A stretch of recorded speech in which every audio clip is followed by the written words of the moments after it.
25th மே. இன்றைக்கி ஏசப்பா நம்மளை பார்த்து என்ன சொல்கிறாங்கன்னா, சமாதானம். உம்முடைய வேதத்தை நேசிக்கிறவர்களுக்கு மிகுந்த சமாதானம் உண்டு, அவர்களுக்கு இடரல் இல்லைன்னு சங்கீதம் 119 165 சொல்லப்பட்டிருக்கு.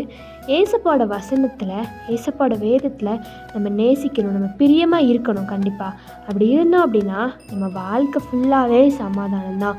அந்த மாதிரி நம்ம இருந்தோன்னா நம்ம எந்த இடத்துலையும் எந்த சூழ்நிலையிலையும் நம்ம வழி விலகி போகவே மாட்டோம். இன்றைக்கும் கூட இந்த வீடியோ பார்த்துட்டு இருக்கவங்களுக்கு ஒரு சமாதானம் இல்லையா, ஒரு சந்தோஷம் இல்லையா? நீங்கள் ஏசப்பாவோட வசனத்தை, வார்த்தையை, வேதத்தை நீங்கள் நேசித்து பாருங்கள். உங்கள் வாழ்க்கை ஃபுல்லாகவே சமாதானம் தான். ஏசப்பாவை கூட வசனம் மூலயமா பேசுவாங்க.